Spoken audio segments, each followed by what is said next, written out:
నెరవేర్చాల్సిన బాధ్యతలను వారిని అభిమానించిన ప్రజల కోసం కుమారి రాస్యానందిత కూడా ప్రజా జీవితంలోకి వచ్చి వారు బ్రతుకున్నప్పుడే వారు కార్పొరేటర్గా, ఆ తర్వాత వారి తరఫున వారిని నమ్ముకున్న ప్రజల కోసం వారు శాసనసభ్యురాలుగా ఎన్నికై ప్రజా జీవితంలోకి వచ్చి కష్టపడి పనిచేయాలన్న ఆలోచనతోటి వారు ప్రజా జీవితంలోకి వచ్చి 5 సార్లు శాసనసభ్యుడిగా సాయన్న గారు చేసిన ఎనలేని సేవలను దృష్టిలో పెట్టుకొని వారి వారసురాలుగా లాస్యనందితను కంటోన్మెంట్ ప్రజలు వారిని ఎన్నుకోవడం జరిగింది. మనమందరం కూడా 37 సంవత్సరాల చదువుకున్న ఒక యువతి వెనుకబడిన సామాజిక వర్గాల నుంచి చైతన్యంతో ప్రజలకు సేవను అందించాలని ముందుకు వచ్చినప్పుడు మనందరం కూడా మహిళా సాధికారత కోసం ఎదురు చూస్తున్న వాళ్ళం. ఆ మహిళల తరఫున ప్రజాప్రతినిధి ఇక్కడికి వచ్చి సమస్యల పట్ల వారు చిత్తశుద్ధితో ఈ సభలో పోరాడతారని మనం అందరం భావించాం. కానీ ఔటర్ రింగ్ రోడ్లో వారు ప్రయాణం చేస్తున్న కారు ప్రమాదానికి గురై వారు మరణించడం జరిగింది. వారిని ప్రమాదం నుంచి హాస్పిటల్కు తీసుకెళ్తే అప్పటికే తలకు తీవ్రమైన గాయమై వారు మరణించిందని చెప్పి డాక్టర్లు చెప్పడం జరిగింది.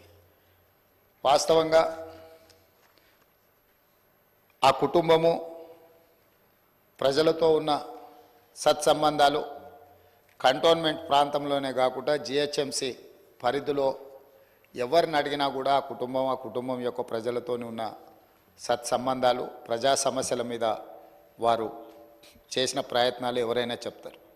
ముఖ్యంగా కీర్తిశేషులు సాయన్న గారు మృదు స్వభావి, సమస్యలను పరిష్కరించాలన్న తపన తప్ప రాజకీయాలకు అతీతంగా అందరితో ఒక మంచి సంబంధాలు ఉండి ఆ ప్రాంత సమస్యల కోసం వారు పోరాటం చేశారు.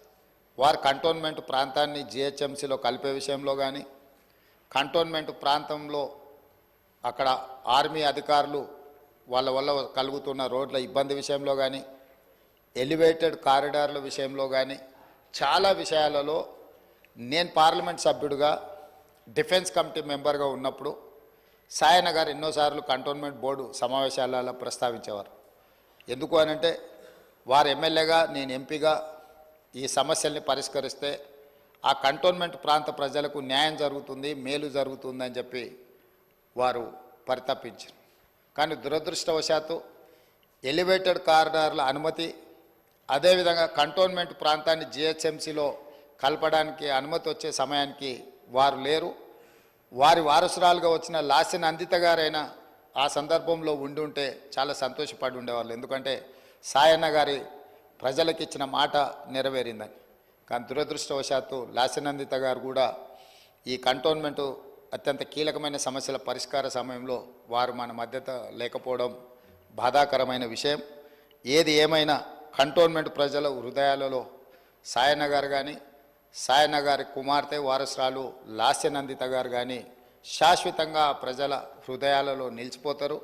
తప్పకుండా వారు ఏదైతే ఆలోచనతోని ఏదైతే ప్రాంత ప్రజలకు సేవ చేయాలన్న ఆలోచన ఉన్నదో, మిగిలిపోయిన పనులు ఉన్నాయో అవన్నీ ప్రభుత్వం తప్పకుండా పూర్తి చేస్తుంది. వారిని చిరస్థాయిగా గుర్తుపెట్టుకునే విధంగా ఈ ప్రభుత్వం ఆ పనులను ముందుకు తీసుకువెళ్తుంది. అందుకే అధ్యక్ష, ఆమె మృతి పట్ల ప్రగాఢ సంతాపాన్ని నేను ప్రకటిస్తున్నాను. శోకార్తులైన వారి కుటుంబానికి ప్రగాఢ సానుభూతిని తెలియజేస్తూ ఈ తీర్మానాన్ని ప్రవేశపెట్టడం జరిగింది. అధ్యక్ష, ధన్యవాదాలు. శ్రీ కేటీ రామారావు గారు.